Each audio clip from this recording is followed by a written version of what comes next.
So Kentucky kicks ass because we invented the hot brown, and the hot brown, according to their own website, is how you make it. Here's the ingredients. It makes 2 hot browns. You need 1½ tablespoons of salted butter, 1½ tablespoons of all-purpose flour, 1½ cups of heavy cream, 1/4 cup of Pecorino Romano cheese plus extra for garnish, a pinch of ground nutmeg, salt and pepper, 14 ounces of sliced roasted turkey breast, sliced thick, 4 slices of Texas toast with the crust trimmed, 4 slices of bacon, 2 Roma tomatoes sliced in half, paprika, parsley. So really it's the easiest thing in the world. In a 2-quart saucepan, you melt butter, slowly whisk in the flour until it combined forms a thick paste, or a roux, R-O-U-X, roux. Just a thick paste. Continue to cook the thick paste for 2 minutes over medium-low heat, stirring frequently. So 2 minutes. Whisk heavy cream into the thick paste. So you put the heavy cream into it. So you're whisking the melted butter, whisking the flour. Cook it for 2 minutes, then you're whisking the heavy cream, and then you're cooking that until it simmers for another about 2 or 3 more minutes. So you cook that until it simmers. Then you remove the sauce from the heat, and you slowly whisk in the Pecorino Romano cheese until the Mornay sauce is smooth. So that's all you really need is bacon, ham, and Mornay sauce. Mornay sauce is a type of cheese sauce, but you need flour, butter, and a heavy cream to make this Mornay sauce. And then they have Pecorino Romano cheese. So they have like specific kind Pecorino Romano cheese, right? Until the Mornay sauce is smooth. Add nutmeg, salt, and pepper to taste. So a pinch of nutmeg, a little bit of salt and pepper. For each hot brown, place 1 slice of toast in an oven-safe dish covered with 7 ounces of turkey. Take the 2 halves of Roma tomato and 2 toast points and set them alongside the base of the turkey and toast. Pour half of the cheese sauce over the dish, completely covering it. Sprinkle with additional cheese. Place the entire dish under a broiler until cheese begins to brown and bubble. Remove and cross 2 pieces of crispy bacon on top. Sprinkle with paprika and parsley and serve immediately. Okay, so that's how you make a hot brown. There's different variations, of course. There's the heavy cream. I had to look this up about Cool Whip is Cool Whip heavy cream, and some people said it was whipped cream, but not exactly. But there's no cow's milk in it, or there's no cow cheese or whatever. And so they said that it's not real cream because there's no cow stuff. But that means we're being nourished by other animals. So I don't know, whipped cream, they said it's just a bunch of chemicals. They said like it's like oil and stuff, but there's no actual like cheese or real cream in it. It has like other stuff, and plus whipped cream melts real quick, and it's just that liquid substance. So whipped cream is a type of cream, and it's a delicious type of cream, but it's not going to be the creamy stuff. I don't know, I feel like I would try the milk cream, because there's whipping cream type of milk, and then there's heavy cream. Right, and so these are different. You should try these types of creams. You need the heavy cream is what you need, according to their own thing, was the heavy cream, and not the whipped cream. So you needed like a cup and a half or so of heavy cream, and that you whipped it in, right? So you had the butter, and then you had the flour, and then you put in the heavy cream. So that's what you need for the thing is heavy cream. Cool Whip is a palm kernel or oil-based product, right? So there's no dairy whatsoever. When making heavy cream or whipped cream, you're about to add 1 tablespoon of sugar per cup and maybe a little vanilla for the extra touch as well. Be careful not to overbeat, or you will have butter from either one. If you beat Cool Whip or allow it to become warm, it breaks down into a clumpy mess you have to throw away. There's no way to refluff it. I hope this helps.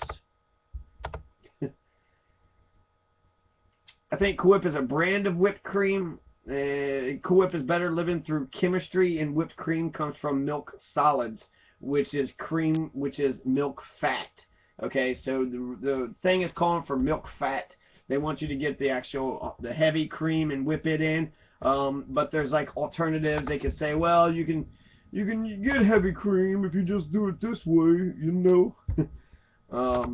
They said there's something that said that substitutions is to equal, for 1 cup of heavy cream you can use 3/4 a cup of milk and then 1/3 a cup of melted butter. So that's just butter, the milk with a bunch of butter, right? Not for whipping, only for cooking. So if you want to whip cream, you're not going to get no whipped cream with butter and milk. You're just going to get a buttermilk, right?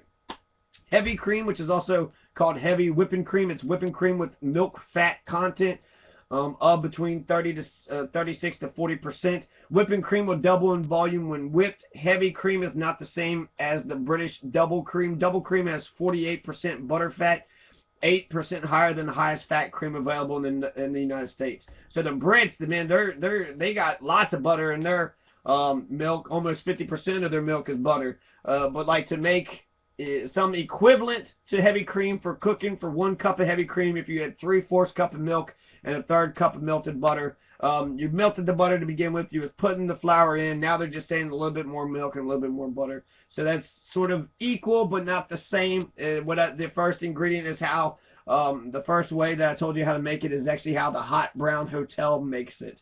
And this is Louisville, Kentucky. So Louisville, compliments of Kentucky. You want to eat like a Kentuckian? Here's a hot brown. This is what we're eating here in Kentucky. We're eating hot browns. The hot brown called that because the Brown Hotel, right? So yeah, I think I'm just gonna skip on here. Kentucky hot brown recipe: melt butter, add enough flour to make a reasonably thick roux.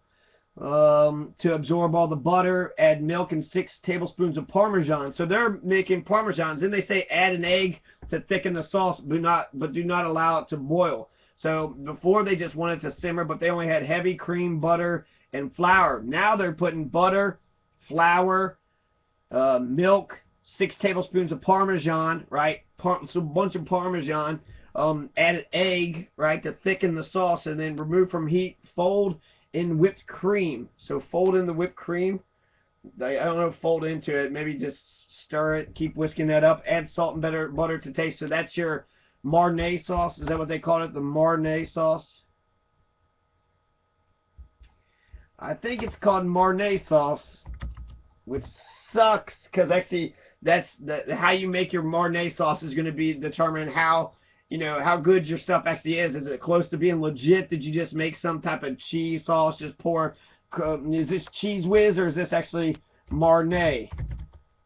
Mornay sauce? Mornay. Okay, that's right. Mornay sauce.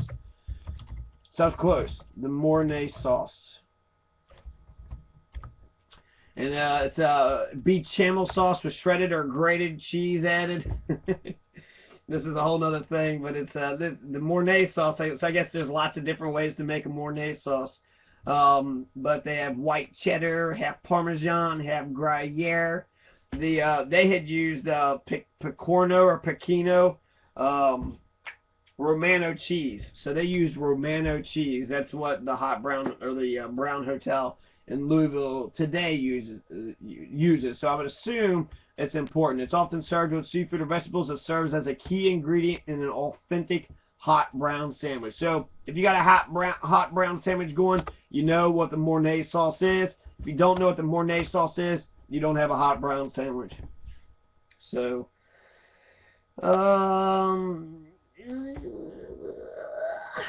here's the guy. It's interesting. Their cheese sauce. They have a 2-quart saucepan. Melt butter over medium heat. Add flour. Cook mixture. Stirring constantly for 3 minutes. Add milk and continue to stir. Increase heat to medium-high and then bring mixture to a boil. Cook for a minute. Remove saucepan from heat. Whisk in cheeses, mustard, Tabasco sauce, and salt.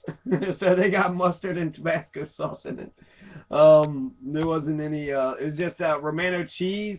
And that was sort of it. That was all the main things. There was flour, butter, and cream, a heavy cream, and then Romano cheese. That's how the hotel made it.